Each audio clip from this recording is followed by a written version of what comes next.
청춘 극장 김내성 1권.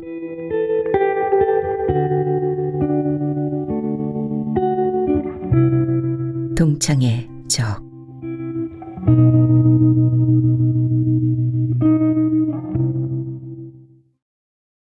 고학을 하다시피 해서 대학 예과까지를 간신히 마친 신성우였다.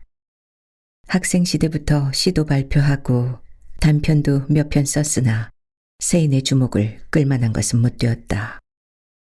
그러나 좋은 소설을 가진 청년이라는 것만은 인정을 받은 신성우였다. 이튿날 아침 신성우는 안국동 모말 같은 조그만 하숙방에서 눈을 떴다. 어제 저녁에 누가 찾아왔었는답쇼. 식모가 밥상을 들고 들어왔다. 누군데? 누구시라고 말은 없어도 신 선생님을 잘 아신다고 하면서 방에 들어와서 기다리다가 가셨답니다. 또 오신다고쇼. 누굴까? 혹시나 책상 위에 명함이나 놓이지 않았나 하고 둘러보았으나 그런 것은 보이지 않았다. 그 순간 신성우는 문득 그 어떤 불길한 생각에 사로잡히며 책상 서랍을 열어보았다. 역시 예감은 들어맞았다. 그 누굴까가 서랍 속을 뒤진 흔적이 반연하다. 벌써 손이 뻗쳤구나. 얘기하지 못한 것은 결코 아니었다. 아니, 벌써부터 그 일이 있을 것을 짐작하고 대책을 강구한 신성우였다. 그는 빙그레 웃으면서 양복 주머니에서 지갑을 꺼내보았다. 어젯밤 춘심에게 받은 100원짜리 5장이 고스란히 들어있다. 성우는 조반을 먹고 분주스레 하숙을 나왔다. 대문 밖을 나선 성우는 그때 저편 골목 밖에 국민복을 입은 사나이가 한 사람 서 있다가 훌떡 몸을 감추는 것을 보았다. 외눈깔이었다. 한편 눈을 못 보는 애꾸눈이 아닌가. 성우는 모르는 척하고 그 앞을 지나 안국동 내거리로 천천히 걸어갔다. 뒤를 따르는구나. 성우는 결코 뒤를 돌아보지 않았으나 자기 뒤를 따르는 애꾸눈이의 인기척을 분명히 느꼈다. 광화문 통을 꺾어져 태평동으로 접어들면서 성우는 뒤를 돌아다 보았다. 우편국 앞 포스트 옆에 국민복이 우두커니 서 있질 않는가. 태양 출판사는 태평동 입구에 있었다.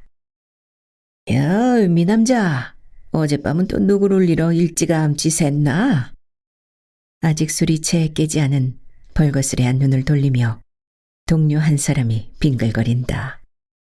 물어서 뭐래? 장안의 일색이지. 성우는 그러면서 테이블 위에 놓인 엽서 한 장을 들고 들여다보았다. 백영민. 고향에서 띄운 영민의 엽서였다. 귀양시에는 들리지 못하고 바로 고향으로 돌아왔다. 이번 동경으로 갈 때는 꼭 서울에 들려서 군을 만나보려 한다는 뜻의 간단한 엽서였다. 영민을 만나보는 것도 실로 오랜만이다. 재작년 여름에 보고는 이번이 처음이다. 성우는 그동안의 영민의 변화를 잠깐 상상해보며 만나면 할 이야기가 태산처럼 쌓인 것 같아서 소년처럼 가슴이 두근거리는 것이었다. 그때 급사가 선생님, 이런 분이 찾아오셨는데요. 하면서 명함 한 장을 들고 들어왔다. 헌병오정 기무라 닦아오? 신성우는 한번 깊이 심호흡을 하며 올 것이 마침내 왔구나 하고 마음속으로 중얼거렸다.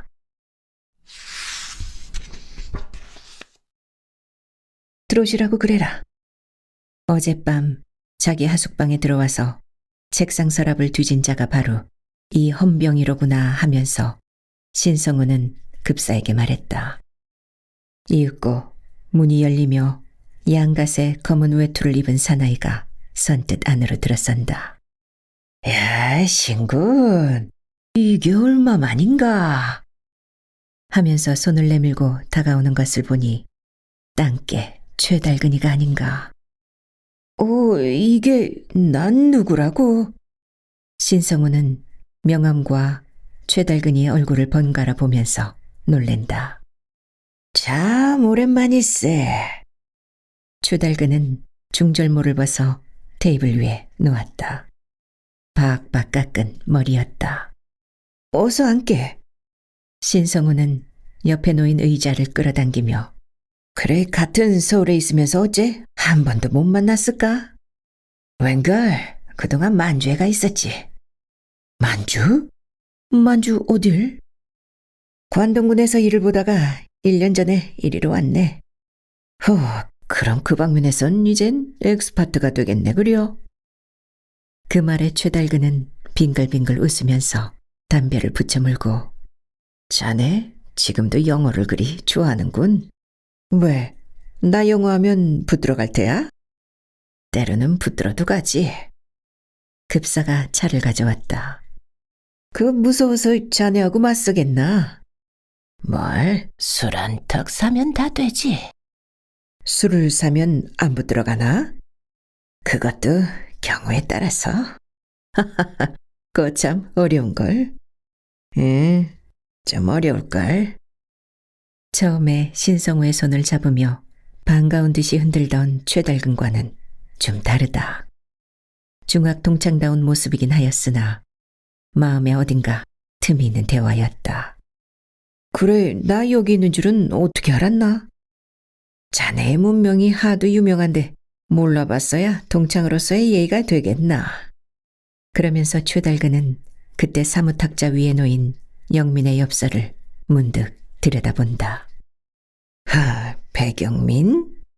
동경가 있다는 말은 들었지만 내용을 읽어보며 이번에 상경하면 나도 한번 만나봐야겠네. 꼭 내게 알려주게, 응? 알리고 말고. 그땐 내가 술 한턱 하지. 자네 술 얻어먹다가 못 걸리면 어떡해? 이 사람아. 하고 성우의 어깨를 툭 한번 치며 문학하는 사람들은 어째 그리 열통이 작은가, 에? 하고 유쾌하니 하하하 웃었다. 아마 관동군에서 일을 보는 동안에 배운 웃음일 게다. 그 만주풍이 끼인 호탕한 웃음소리에는 그러나 어딘가 날카로운 관찰력이 숨어있음을 신성우는 보았다. 5년 전과는 확실히 입장이 바뀌어진 두 사람이다. 그런데 신군, 나 신군에게 조용히 이야기할 말이 있는데.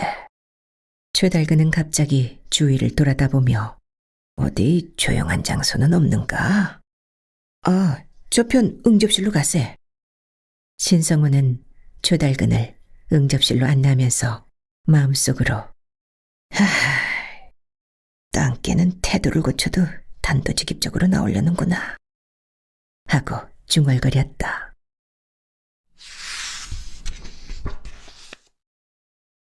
문제는 저 대통령에 관한 이야기인데. 신성우의 예상이 들어맞았다. 응접실에서 최달근은 마주 앉자 다짜고짜로 총알처럼 내쏘면서 그 순간에 있어서의 신성우의 표정을 날카롭게 관찰한다. 대통령? 아니 장일수 말이야. 장일수. 장일수가 대체 어떻게 됐어? 그동안 중국가 있다는 말을 누구한테 들은 것 같은데. 최달근은 물끄러미 신성우의 얼굴에 움직임을 쳐다보면서 자네가 모른 데서야 되나? 그건 또 무슨 뜻인가? 장일수, 배경민, 신성호 이 셋은 말하자면 중학시대의 삼총사가 아닌가? 삼총사? 명예로운 이름인걸. 그 명예로운 삼총사의 대장격인 장일수의 소식을 신성우가 모른 데서야 어디 될 법한 일인가? 글쎄, 될 법하진 않아도 전혀 소식이 두절인 걸 어떡하나. 자네가 알거든 좀 가르쳐주게. 정말인가? 이 사람이? 아니, 정말 모르는가? 최달근의 눈이 싱글싱글 웃는 것 같았다. 신성호의 가슴속을 꿰뚫는 것 같은 불유쾌한 눈초리다. 이거 만나자마자 왜 이리 깔끔한가? 깔끔해 보이나? 하하, 정말 모른다면 내 편에서 소식을 전할까? 신성우는 대답이 없다. 아하하, 기분을 상했나? 용서하게. 직업의식이란 무서운 거야. 그만 나도 모르는 사이에 말씨가 깔끔해지곤 하는 걸 어떡하겠나. 하고 신성호의 어깨를 또 툭 치면서 어젯밤 나 신군의 하숙을 찾아갔었지 하였다. 툭 털어놓고 이야기를 하자는 최달근에게 신성우는 일종의 무거운 압박감을 느끼면서 그게 자네였던가? 용서하게 책상 서랍을 잠깐 들여다보았네. 직업이란 그런 건가? 그런 건 줄 나도 실상은 몰랐어. 동창을 몰라보는 직업이 이 세상 있을 줄은 정말 몰랐다는 말이야. 학생 시대엔 그래도 영을 잘하는 콘사이스를 어지간히 우러러보았는데 이처럼 턱 회사에 나와보니 신성어쯤 뭐냐 하는 생각이 들겠지. 주제 넘은 생각이야. 땅개는 마침내 선전포고를 하였다. 너무나 명확한 선전포고였다. 신성우는 잠깐 동안 말없이 최달근을 바라보다가 그만했으면 자네 심경도 알 법하네. 그건 하여튼 대통령의 소식이나 어서 좀 전해주게. 여기서 두 젊은이는 완전히 대립 상태에서 서게 되었다. 명확한 하나의 경계선이 두 젊은이 사이에 그어지는 순간이다. 이야기가 그만 달선을 했네 그려. 그런데 그 대통령이 말이야. 아니 그 대통령을 어떤 우연한 장소에서 실로 우연한 기회에 만났거든. 누구? 자네 말인가? 응, 학생 시대부터 대담하고 호탕하던 장일수가 아닌가. 그 장일수를 실로 우연한 장소에서. 아니 그럼 장일수가 중국서 돌아왔는가?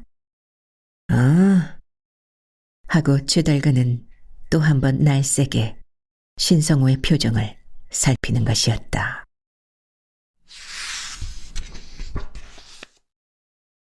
그의 청년.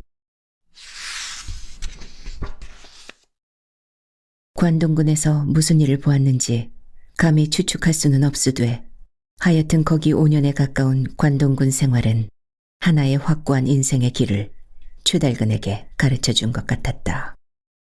자기의 걸어가는 앞길에 이렇다 할 조그만 의혹도 품지 않은 최달근의 삶을 행복하다 아니할 수 없으리라. 힘을 길러야 한다는 하나의 야망이 최달근의 가슴속에서 불붙고 있었다. 그 힘이 옳으냐 그르냐를 생각할 필요는 조금도 없었다. 현하의 법률이 그것을 저지하지 않는 이상 이 힘은 최달근에게 있어서는 마땅히 하나의 정의를 의미하였다. 정의란 그리고 도덕이란 시대에 따라 변천한다. 그리고 그 시대에 변함이 없는 이상 새삼스레 그 정의와 도덕을 평가할 필요를 느끼지 않았다. 행동의 평가는 출세를 더디게 할 따름이다. 이리하여 그는 자기의 직무에 남달리 충실하였다. 담이 있고 머리가 좋은 그는 조금도 주저할 리 없이 출세의 층층대를 곧장 기어 올라가기를 5년, 경관을 비웃고 헌병을 비웃는 소위 인텔리층의 조그만 양심을 그는 도리어 이편에서 비웃고 있었다. 네게 양심이 있으면 도대체 몇 입어치나 있게 그러는 거야. 그러한 최달근을 하나의 소위 호신용으로 생각하고 편의를 보아주는 오창윤이나 또 세도가 오창윤이를 하나의 파트론으로서 이용하는 최달근이나 결국에 있어서는 마찬가지의 이해관계를 갖고 있는 두 사람이었다. 그날 밤도 최달근은 시내 모처에 조그마한 사건이 있어서 사복 속에 권총을 간직하고 나갔다가 돌아오는 길에 우연히 오창윤의 집을 방문하였던 것이다.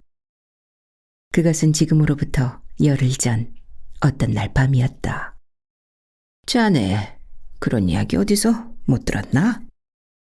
호화로운 응접실에 마주 앉아 립톤차를 마시고 있던 오창윤이가 문득 생각난 듯이 찻잔을 놓으면서 그렇게 물었다. 무슨 이야기 말씀입니까? 최달근은 팔뚝시계를 들여다보면서 오창윤의 팽팽한 얼굴을 바라보았다. 팔뚝시계가 9시 10분. 아니, 내게 전할 말 뭐 없는가? 별로 전해드릴 말이라군. 그럼 아직 모르는 게로군. 뭘 말씀입니까? 최달근은 지갑의식에 충동을 느끼며 제가 모르는 뉴스가 있을 리 없을 텐데요.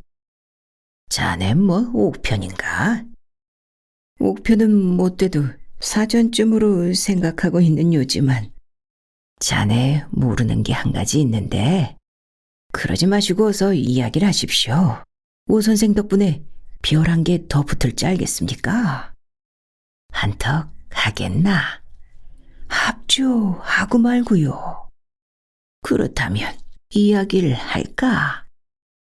그러면서 오창윤은 애용하는 해트를 한 대 붙여 물면서 어떤 날 밤 어떤 명사의 집에 어떤 괴상한 청년이 한 사람 찾아왔는데 어째 이리 말씀이 막걸리처럼 걸쭉하십니까?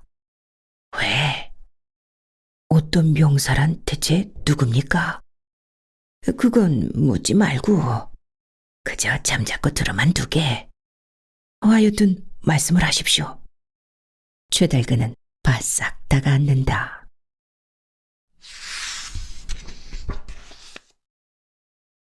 무슨 이야기인지 하여튼 들어봅시다. 최달근은 귀가 번쩍 뜨인다. 그렇지 않아도 정부 수집에는 귀신 같다는 최달근이다. 너무 조급히 굴다가 오창윤의 입을 막아버리면 큰일이다. 어떤 날 밤 어떤 명사의 집에 어떤 괴상한 청년이 한 사람 찾아왔는데 그 명사란 소위 시국의 요청에 의하여 반도의 대중을 이끌고 나가는 인물이라고 좀 생각해두게. 누구라는 것은 물을 것 없고 그저 오 선생 같은 분이라고 생각하면 되겠지요. 최달근은 빠른 육감으로 벌써 능쳐버린다.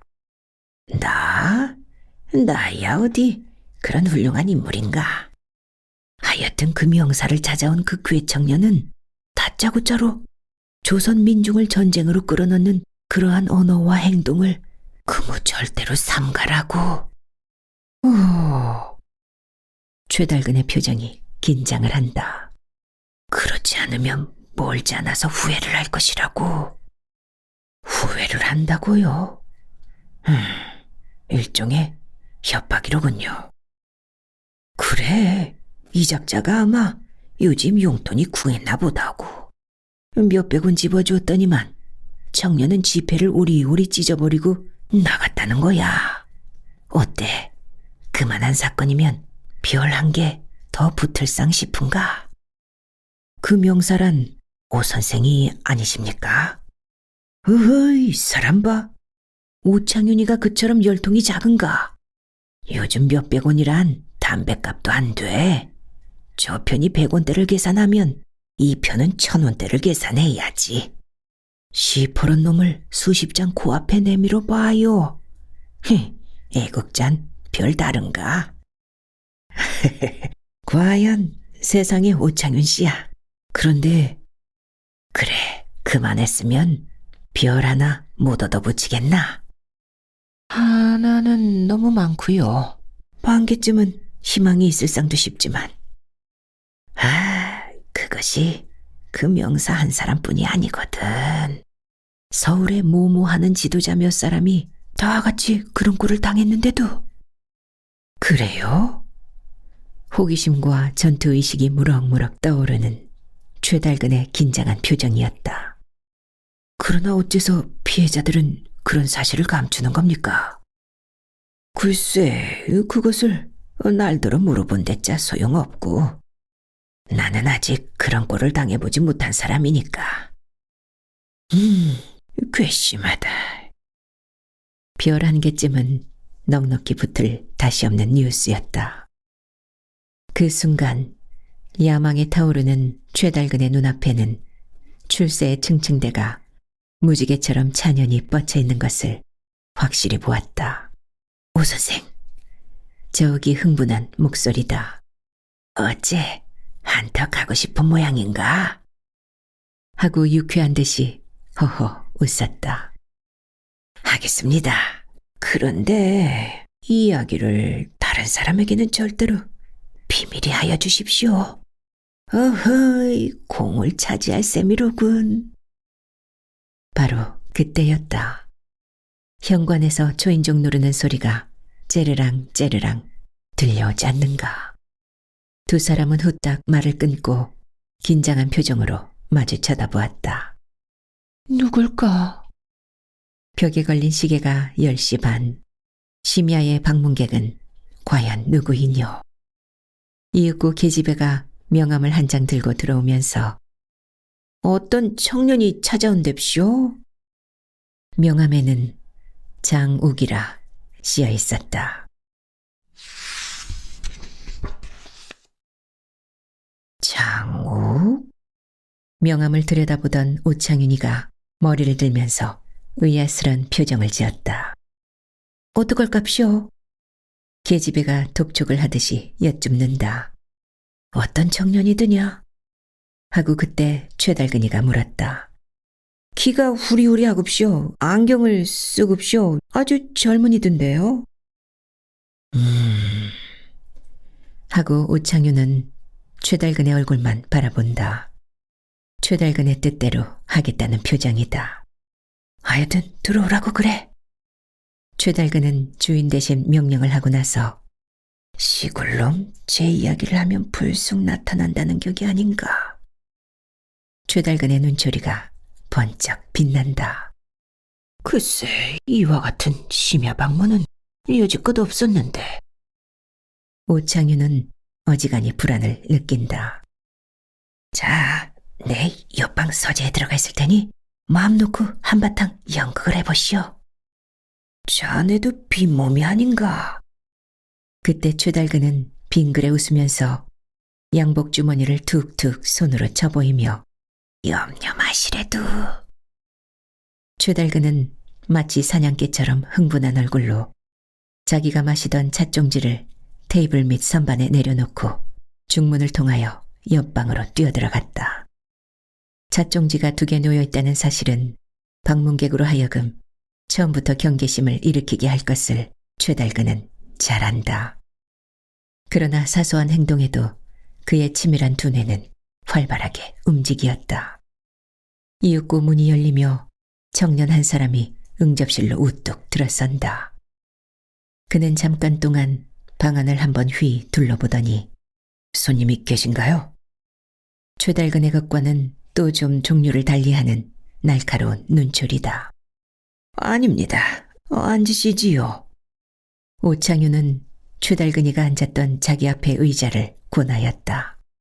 담배 연기가 하도 심하길래 말씀입니다. 오창윤의 별명이 담배벌레인 줄을 모르시는 모양이로군요. 하고 오창윤은 슬쩍 넘겨버렸다. 그럼 실례하겠습니다. 청년은 의자에 걸터앉으며 오 선생은 담배를 그리 즐기십니까? 예, 하루 대값씩 피지요. 자, 한 대 피시지요. 하면서 혜태를 내놓았다. 하루 5갑이란 물론 최달근이가 피우고 나간 담배 연기를 숨기려는 거짓말이었다. 청년은 서슴지 않고 담배를 한 대 꺼내면서 휴, 혜태만 5갑? 예, 나는 10여 년 동안 혜태만 피웠습니다. 담배란 맛붙인 게 아니면 아무리 좋은 담배라도 맛이 없거든요. 오창윤은 쓸데없는 이야기를 벌려놓으면서 청년을 관찰하려는 것이다. 그런데 이처럼 밤늦게 찾아뵙는 것을 용서하십시오. 돌연 청년은 말머리를 돌렸다. 괜찮습니다. 시간이 늦었으므로 길게 말씀드릴 여유가 없습니다만. 청년은 잠시 오창윤의 벌거스레한 얼굴을 뚫어지게 쳐다보다가 마침내 그 묵직한 입을 열었다. 조선의 징병제도가 실시되는 것이 오 선생을 그처럼 기쁘게 한 것 같습니다만 나로서는 그 이유를 전혀 모르겠습니다. 설명해 주십시오. 날카로운 질문이었다.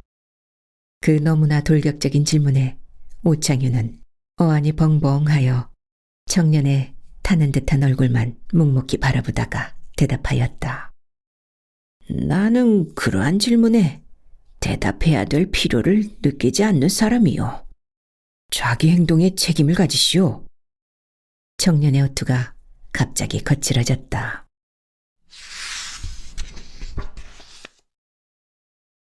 만일 최달근이란 하나의 꿋꿋한 무력이 배경이 없었다면 오창윤의 태도는 좀 더 딴 길로 접어들었을는지도 몰랐다. 그래서 당신은 대체 나를 뭐라고 생각하는 거요? 하고 구람이 없는 태도로 나왔다.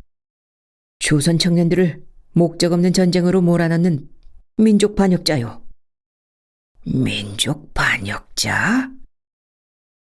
배후에 있는 최달근의 무기를 믿고 최후까지 굳세게 버티고 나가려던 오창윤의 결심이 일순간 흐려졌다. 그렇소. 일본 제국주의의 허수아비가 되어 일신의 양명과 영화를 위하여. 오창윤은 대답이 없다. 왜 대답이 없느냐고 지금 옆방에 숨어있는 최달근이가 무섭게 항의할 것을 뻔히 짐작하면서도 대답을 못했다. 조국의 귀중한 재산인 청년들의 생명을 목적 없는 전지로 내보내 말살시키려는 행동을 삼가시오.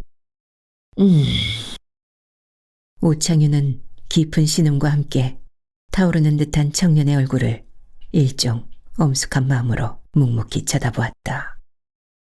그 순간 청년의 시선이 문득 테이블 밑에 놓인 찻종지로 옮아가서 청년은 휙 경계하는 눈초리로 방안을 한번 둘러보며 해태만 피운다는 당신이 이 잿더리에 하도 꽁다리가 섞여있고.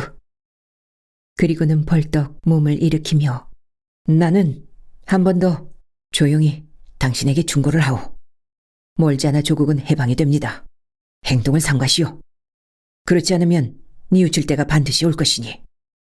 그러면서 청년은 그 어떤 위험을 느끼고 발걸음을 돌려 휙 밖으로 나가려고 할 바로 그때였다. 옆방 문이 벙신 열리면서 최달근의 얼굴이 천천히 나타났다. 장군, 이게 얼마만인가? 두어 걸음 걸어 나가던 청년의 발이 방바닥에 얼어붙은 듯이 우뚝 멎었다. 긴장할 대로 긴장해진 얼굴의 표정이 그 무엇인가를 번개처럼 계산을 하면서 천천히 등 뒤를 돌아보다가 자네는? 하고 외치면서 흠칫하고 한 걸음 뒤로 물러섰다. 일순간 청년의 표정이 무서운 속도로 격동을 한다. 그렇다. 그것은 학생 때 대통령이라고 불리워온 장일수였다. 뭐? 장욱? 언제부터 자네 변성을 했나? 최달근은 천천히 장일수 앞으로 다가오며 그렇게 물었다. 그 기여유 있는 목소리며 태도였다. 그때 장일수는 이 집 주인 오창윤과 최달근을 꿈결처럼 번갈아 바라보다가 돌연 으와 하하하 하고 호탕하게 웃으며 오창윤 씨 배우에 최달근이가 숨어있을 줄은 정말 뜻밖인걸. 넓고도 좁은 건 세상이라고 하더니만. 기미 적은 웃음을 최달근은 띄운다. 최군, 오랜만인데 어디 악수나 한번 해볼까? 그러면서 덥석 최달근의 손을 장일수는 잡았다. 전연 방면을 달리하는 두 사람의 영웅이, 아니 먹느냐 먹히느냐의 적과 적이 이글이글 타오르는 맹렬한 투지를 가슴속 깊이 품은 채 웃는 얼굴로 손에 손을 잡았다.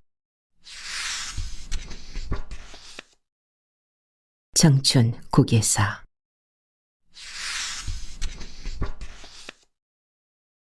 해외에 있는 혁명투사의 특명을 받고 동지 33인과 함께 조선에 잠입한 장일수의 사명은 다음과 같았다. 조선 3천만 동포여, 우리 조국이 해방될 날은 멀지 않았다. 해방의 성스러운 종소리가 제군의 머리 위에 울릴 날이 멀지 않아서 온다. 반드시 온다. 제군은 이 말을 굳게 믿고 제군의 생명을, 제군의 재산을, 그리고 제군의 재능을 아껴라.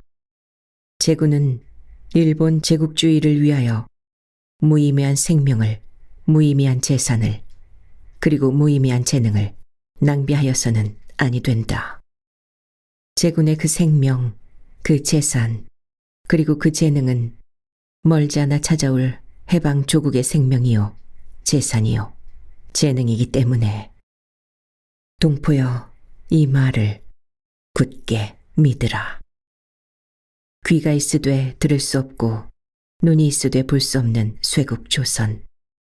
세계의 정세와는 전연절연된 이 암흑과 같은 지옥 속에서 하루하루 가혹한 채찍과 무서운 착취 밑에서 무기력하게 생존을 유지하고 있는 조선 민중에서 이상과 같은 확고한 신념을 넣어주기 위한 하나의 힘찬 계몽적인 중대 사명을 띠고 들어온 그들 33인의 젊은이들이었다. 그들은 교묘하게 일본 관원의 눈을 피하여 조선 각도에 숨어들어 유형무형으로 반전운동을 활발하게 전개시켰던 것이니 그들의 총참목격인 장일수가 뜻하지 않은 장소에서 뜻하지 않은 땅께와 지금 본의 아닌 악수를 바꾸고 있는 것이다. 아니, 두 분은 아는 사이요? 뜻밖에도 악수를 하는 두 젊은이를 오창유는 놀라며 바라보는 것이다. 네, 학생 시대부터 가장 절친한 친구지요. 절친하다는 말에 최달근은 유달리 힘을 주었다. 그리고는 상대자의 모습을 아래 위로 훑어보며 그런데 자네 어딘가 해외에 가 있다더니 좋은 장사를 차렸네 그려. 최달근이가 놓은 첫 화살이었다. 좋은 장사? 장일수는 무슨 말인지를 몰랐다. 아, 그 좋은 장사가 아닌가? 명사 한 사람에 500원씩만 치더라도 열이면 5,000원, 20이면? 그때야 비로소 장일수는 무슨 말인지를 알아차렸다. 님자 말 알아듣겠네. 그래, 님자는 요즘 무슨 장사를 벌려놓았나? 보아하니 혈색도 좋고.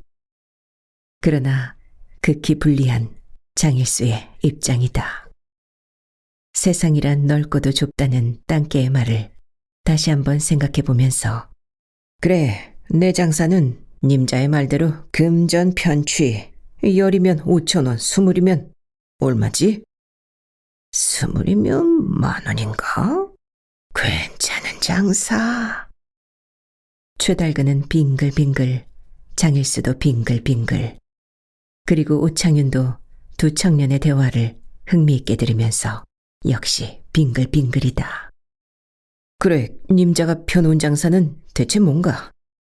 그만하면 알 법도 한데. 알 법도 안 해만 찻종지를 다 감출 줄 알고 또 그 박박 깎아버린 머리만 봐도 오 선생 같은 세도가의 현관을 지키는 땅깨와도 같은데. 최달근은 대답이 없다. 폭풍전야의 무서운 순간이다. 오창윤의 현관직이 땅깨와 같다는 말에 당연히 화를 벌컥 내야만 될 최달근이가 대답은 없이 빙글빙글 웃고만 있는 것이 장일수에게는 내심 그 어떤 불길한 압박감을 느끼게 하였다. 땅깨? 도리어 오창윤이가 묻는다. 땅깨 모르십니까? 일본 개고 다리가 짧고 몸씨가 잰 놈 있잖아요. 흰 바지 저고리를 입은 조선 사람에겐 한층 더 박박 껴오르면서 회부자는 세상이란 글쎄 넓은 것 같아도 좁다니까 그래. 이 한마디가 그때까지도 망설거리던 최달근의 태도를 결정하였다. 왜? 나 붙들어 갈래나? 금전 편취죄로. 장군, 나 별 하나 더 붙여야겠네. 최달근의 오른편 손이 스름스름 주머니를 향하여 기어들어가며 권총을 힘있게 잡았다. 별을 한 개 더 붙인다?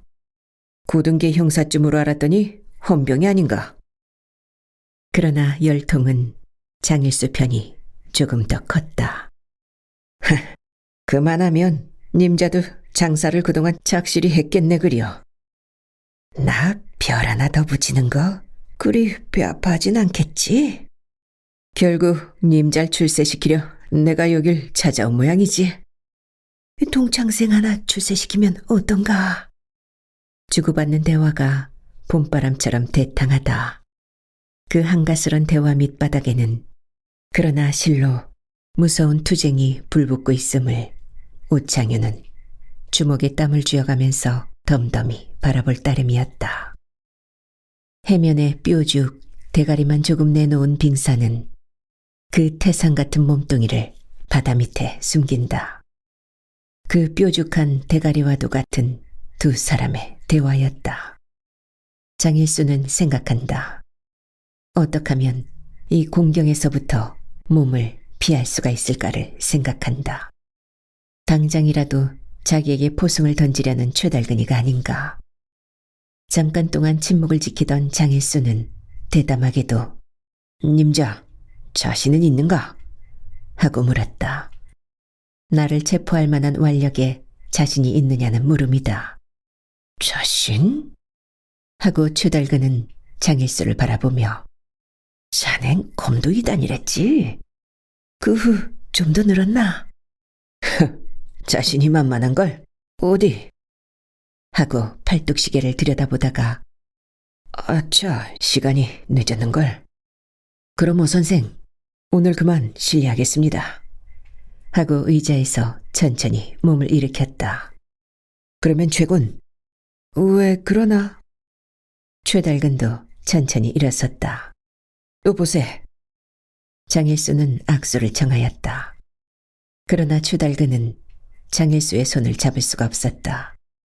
그의 바른 손은 지금 양복 주머니에서 무기를 잡고 있었기 때문이다. 그 손을 빼서 상대자가 청하는 대로 악수에 응하는 순간 자기의 몸뚱이가 회초리에 얻어맞은 참새처럼 쓰러질 것만 같아서 무섭다. 최달근도 검도의 경험이 전혀 없는 것은 아니다. 소위 관동군 시대에 의무적으로 얼마 동안 배우긴 했으되 그것을 이런 졸지에 임하여 사용할 만한 자신은 전혀 없었다. 왜 만날 때 했던 악수를 해질 땐 못하느냐 말이야. 학교 도장인 줄 알고? 도장에선 목도를 사용하지만 사회에선 권총을 써야만 하겠나? 조그만 테이블을 사이에 두고 지척지간에 우뚝 마주선 정열의 고개사 두 사람.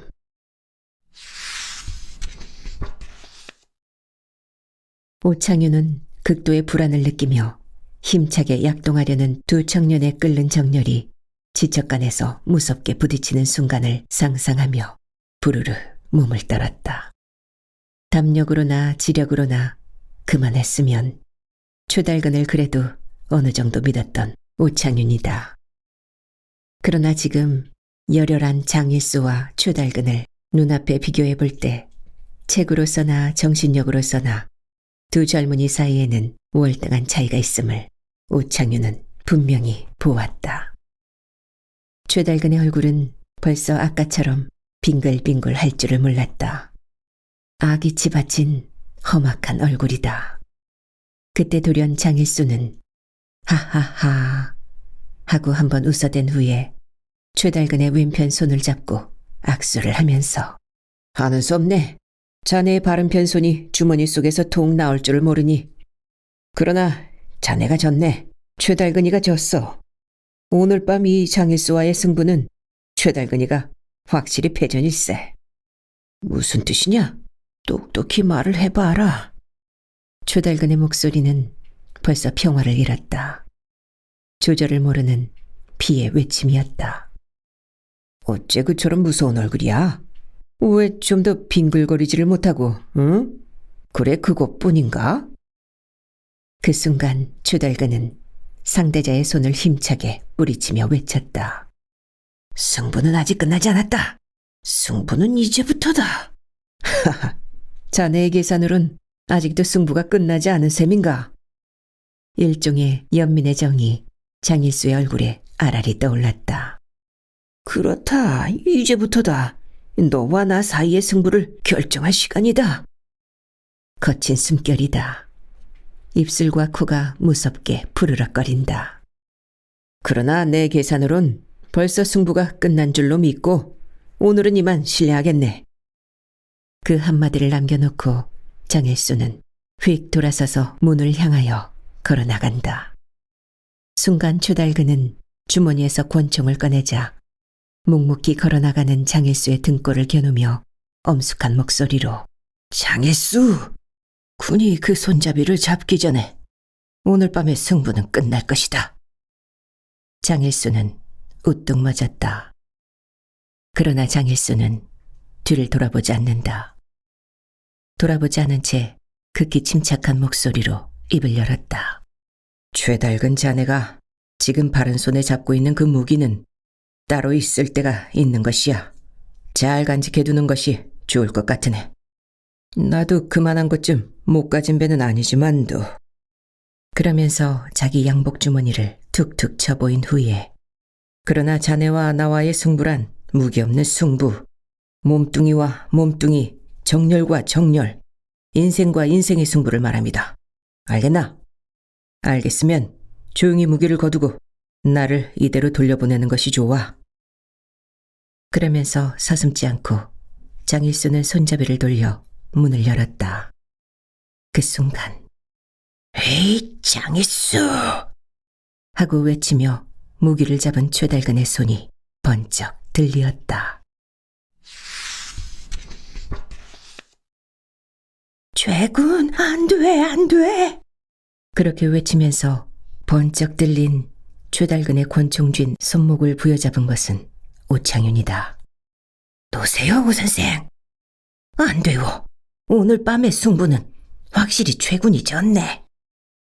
오창윤의 인생관이 변모를 일으키는 순간이다. 빨리 손목을 놓으세요. 그래 저 자식을 그대로 내버려 둔단 말이오. 한 자루의 권총을 중심으로 하고 네 개의 손이 허공 중에서 우물쭈물 춤을 춘다. 참아요, 참으시오. 아니, 정말 안 놓을 테요? 약이 바짝 오른 최달근은 마침내 오창윤의 몸뚱이를 자기 어깨로 뿌리쳐버리고 장수, 거기 섰거라! 하고 고함을 치면서 복도로 뛰어나갔다. 그러나 그때는 벌써 장일수의 자태는 보이지가 않는다. 재빨리 현관 밖으로 몸을 피한 장일수였다. 네가 가면 어딜 갈 테냐? 하고 부르짖으며 최달근이가 현관 밖으로 뛰어나왔을 때다. 장일수는 여기 있다. 하는 대답과 함께 현관 밖 담벼락에 박쥐처럼 납작 붙어있던 장일수가 들고 있던 단장으로 권총을 잡은 최달근의 손목을 무섭게 내려갈겼다. 아! 탕! 그것은 권총이 최달근의 손에서 떨어지는 직전에 발사된 한 방의 탄환이었다. 그러나 탄알은 아무런 저항력도 없는 무한한 허공중을 끝없이 달리고 있었다. 자, 나도 이 단장을 던지마. 너와 나와의 승부는 무기 없는 승부. 정렬과 정렬, 몸뚱이와 몸뚱이의 승부다. 하면서 단장을 휙 던지는 순간 무엇이? 하고 외치자마자 무기를 잃은 최달근의 주먹이 장일수의 턱 밑으로 날아들었다. 에잇! 주먹과 주먹 사이에 불꽃이 튄다. 뒤이어 두 개의 몸뚱이가 장렬된 정렬과 함께 땅 위에서 뒹군다. 그러기를 얼마 동안 이윽고 기진맥진한 최달근을 땅 위에 쓰러뜨려 놓은 채 장일수는 벌떡 몸을 일으켰다. 최군, 그러면 나는 간다. 다시 볼 때까지 뉘우침을 청사에 남기지 않도록 자중하기를 바란다. 그 한마디를 남겨놓고 가로등이 희미하게 비치는 정문을 향하여 다시 단장을 집어들고 쏜살같이 다른박질치는 대통령. 하고 신음을 하면서 최달근은 쓰러진 채 손으로 땅 위를 재빨리 쓰다듬었다. 쓰다듬은 손끝에 잡힌 무기가 지금 정문의 희미한 가로등빛을 등지고 캄캄한 어둠 속으로 뛰어들어가려는 장일수의 등골을 겨누고, 아니, 등골을 겨누다가 그는 생각하는 바가 있어 다시 조준을 굳혀 다리를 겨누고 탕! 그 순간 쏜살같이 달리던 장일수의 몸뚱이가 훅딱 꺾어지면서 비틀비틀 어둠 속에 쓰러지고 말았다. 최달근의 사격은 정확히 장일수의 왼편 다리를 분질러 놓았던 것이다. 캄캄한 추운 밤의 일이었다. 최달근은 무기를 거두고 천천히 땅에서 일어났다. 그리고는 승리의 쾌감을 맛보려는 듯이 한번 깊이 심호흡을 하였다. 바람과 함께 사라진 사나이. 장일수를 체포하였다. 그렇다. 장일수의 체포는 확실히 최달근에게 있어서는 별 한 개의 승진은 넉넉히 기대할 수 있는 수확이 아닐 수 없었다. 그러나 쾌감을 한 번 더 골똘히 맛보려는 듯이 심호흡을 2번이나 하였다. 그리고는 장일수가 쓰러진 정문 밖을 향하여 천천히 걸어나갔다. 그러나 이상하게도 상쾌한 기분을 통 가질 수 없는 최달근이 아닌가. 곰이나 호랑이를 쓴 포수처럼 그 승리감, 그 쾌감, 그 정복감을 마음 놓고 즐길 수 없는 그 꺼림칙한 불쾌감이 마음 한구석에 도사리고 있음을 어찌할 바가 없었다. 강도와 살인범을 쏘았을 때는 느끼지 못하던 일종의 피의 항의가 최달근의 쾌감을 자꾸만 흐리게 하였다. 확실히 내가 졌나 하는 그 불유쾌한 생각이 가슴 한복판에 엄연히 존재해 있었다. 그렇다. 체력으로도 최달근은 졌다. 담력으로도 최달근은 졌다. 그리고 인생관에 있어서도 아무리 허세를 펴보았댔자 자기 편이 진 것만 같은 최달근이었다. 다만 오늘날 최달근으로 하여금 형식적이나마 승리를 갖게 한 것은 최달근이가 지니고 있는 무기였다. 권총이었다. 아니, 그 권총 뒤에 존재해 있는 권력이 아니었던가. 최달근은 깊이 한번 신음을 하면서 자꾸만 쓸쓸해져가는 자기 자신의 채찍질을 하기 시작하였다. 그렇다. 출세의 층층들을 4년 동안이나 기어올라간 이 사다리를 지금 와서 새삼스럽게 차버릴 수야 없는 일이 아닌가. 행복의 평가는 출세를 더디게 할 따름이다. 최달근은 용기를 내어 장일수가 쓰러진 정문 밖 어둠 속을 향하여 활발한 걸음으로 걸어나갔다. 그러나 다음 순간 최달근은 아 하고 부르짖지 않을 수가 없었다. 어느새 도망을 쳤구나. 분명히 왼편 다리를 쏜 최달근이었다. 그리고 당연히 상처를 입은 장일수가 거기서 신음하고 있을 줄로만 믿었던 최달근은 당황한 솜씨로 주머니에서 회중전등을 꺼내어 장일수가 쓰러졌던 장소를 살펴보았다. 피다. 장일수가 흘린 시커먼 피가 한 곳에 모여 고여 있었다. 놓쳤구나. 최달근은 확실히 행동의 평가가 출세를 더디게 한다는 산 증거를 눈앞에 여실히 보는 것 같았다. 쓸데없는 감상을 그만두고 좀 더 속히 따라 나왔던들 장일수를 놓치지는 않았을 것이다. 그는 곧 회중전등으로 처둥처둥 땅 위에 흘린 핏방울을 따라 장일수의 뒤를 앓기 시작하였다. 상처받은 다리로 지가 갔으면 얼마나 갔을 것인가. 두 갈래길, 하나는 아현동 꼭대기로 올라가는 길이고 하나는 전찻길로 내려가는 길이다. 핏방울은 분명히 아랫길로 흘려져 있다. 최달근은 마치 흥분한 사냥개처럼 피의 흔적을 따라 쏜살같이 아랫길로 뛰어내려간다. 아, 풍전등화와도 같은 장일수의 앞길에는 다만 하나의 기적을 바라는 요행이 있을 뿐이다.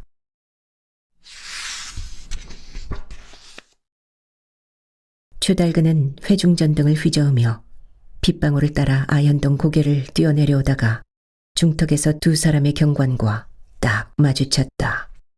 당신은 누구요? 경관편에서 먼저 소리를 쳤다.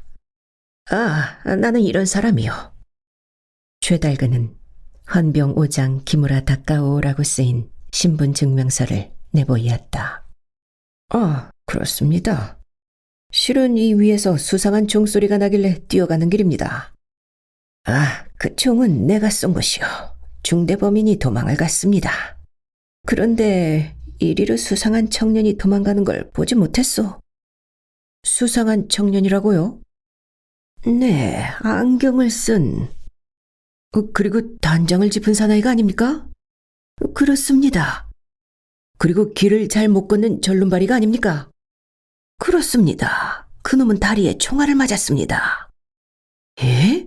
총을 맞았다고요? 두 사람의 경관은 놀랐다. 그렇습니다. 본시부터가 절름발이가 아니고 총을 맞아서 다리를 저는 것입니다. 아, 그런 줄은 모르고 그놈을 그대로 보냈구나. 빨리 나를 따르시오. 아직 멀리는 못 갔을 것입니다.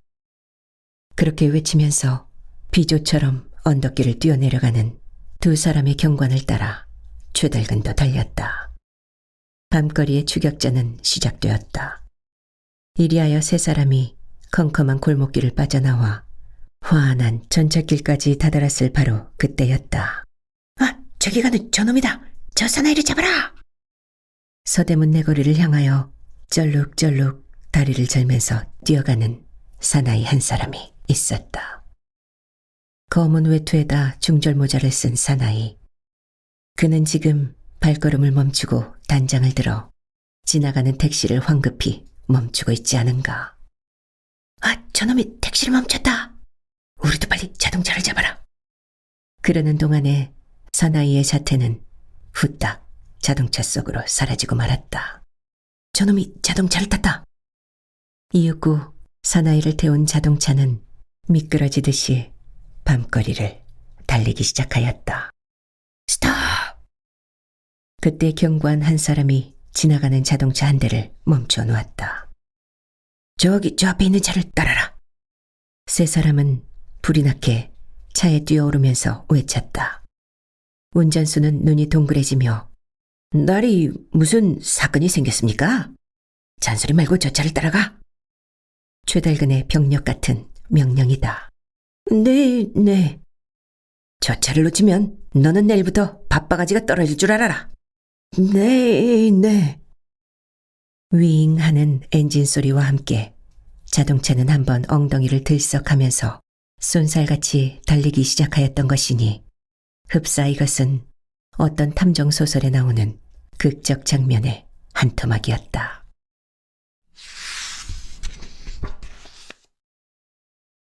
이리하여 쫓기고 쫓는 두 대의 자동차가 인기척 드문 겨울의 밤거리를 회오리바람처럼 무섭게 달린다.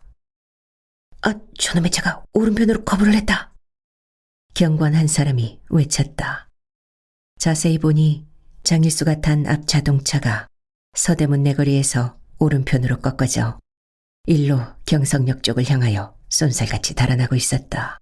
빨리빨리! 저놈을 놓쳐서는 큰일이다. 최달근은 운전수의 어깨를 치며 고함을 친다. 가로등 밑을 지날 때마다 히뜩히뜩 마치 어둠 속을 누비는 듯이 쫓고 쫓기는 두 대의 자동차. 자동차와 자동차의 사이는 점점 좁아져 간다. 아, 이번엔 왼편으로 커브를 했다. 그렇다. 앞 자동차는 경성역 앞에서 왼편으로 꺾어져 남대문 쪽으로 달아나는 것이다. 점점 좁아지는 자동차와 자동차의 거리였다. 500m에서 400m, 400m에서 300m.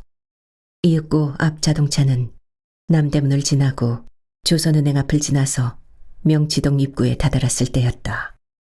쫓기던 자동차가 우욱하고 멎자마자 사나이 하나가 차에서 뛰어내려 명치동 입구에 있는 무슨 가게로 들어가 버리지 않는가. 그리고 손님을 내리운 자동차는 다시 우욱하고 달아난다.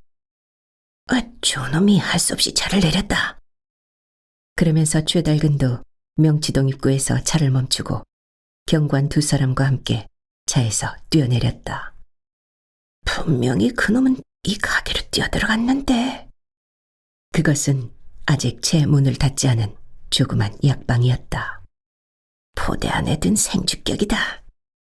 권총을 꺼내 잡은 최달근은 경관 두 사람과 함께 약방 안으로 기운차게 뛰어들어갔다.